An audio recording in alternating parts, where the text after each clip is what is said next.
Alrighty, so today we're going to be showing you how to proper way to kill, pluck, and then gut a chicken.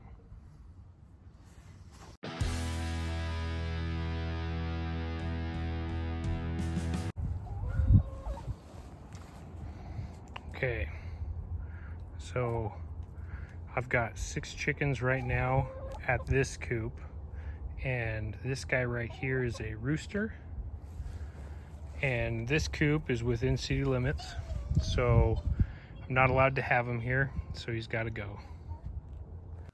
So the hardest part of butchering a chicken is catching him first.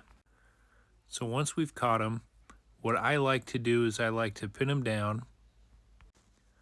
So some people will have slots devoted to butchering chickens. I don't butcher chickens enough to where I have slots where I can like hang them upside down. So I just keep them between my legs and then I calm them down a little bit.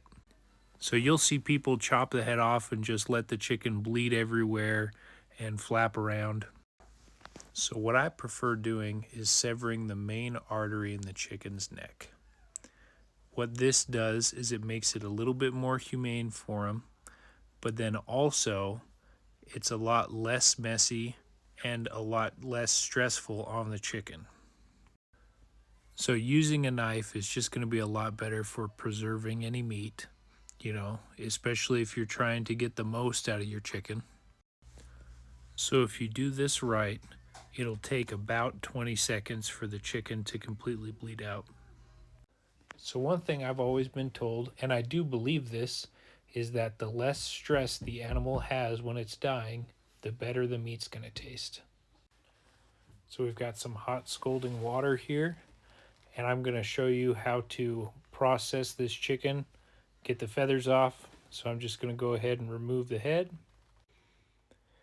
And then with these chickens, there are 2 main type of feathers. So there's the down feathers, which are these smaller ones, kind of like what you'd see inside of a pillow. And then there's going to be a larger type feather, more traditional, like what you see in a hat, what people use for making arrows and stuff like that. These are worth keeping if you do any of that. But the larger ones are definitely the harder ones to pluck. So there are automatic pluckers that you can buy. And for me, I don't butcher enough chickens where it's practical, where I can justify spending money on that. I'd rather just hone my own skills, a little bit more independent. This is more like what I'd be able to do realistically out hunting or camping. And I feel like it's good to show you, the viewer, because it's more likely what you'd be able to do.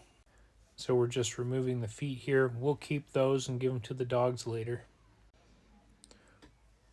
When I'm butchering a chicken, I do the first initial pluck outside, because you can see there's a lot of feathers and it gets pretty messy. And then I'll go inside for the second pluck, where I'm a little bit more refined and getting all the little feathers out.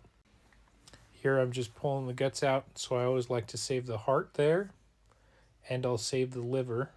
These are some of the most nutritious parts of the chicken. And then the rest of the guts I'll just end up giving to the dogs. Okay, now we're going to move inside and do a little bit more of a refined pick. So I've got my needle nose pliers, and I'm just going through and getting all the hard to reach feathers. You can imagine how messy this would have been if I would have tried to pluck him inside of my kitchen.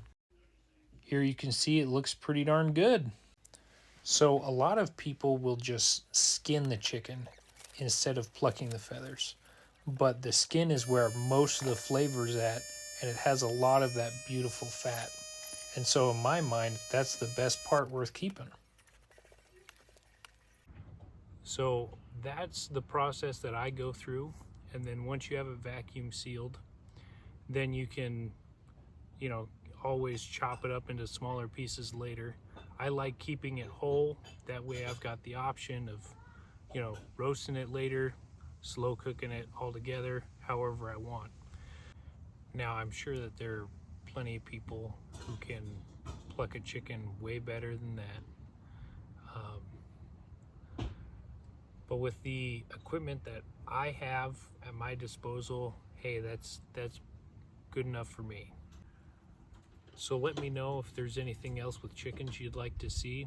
We're getting into kind of the fall season here, so there'll be less gardening videos and more kind of homesteading type videos. But thank you for watching.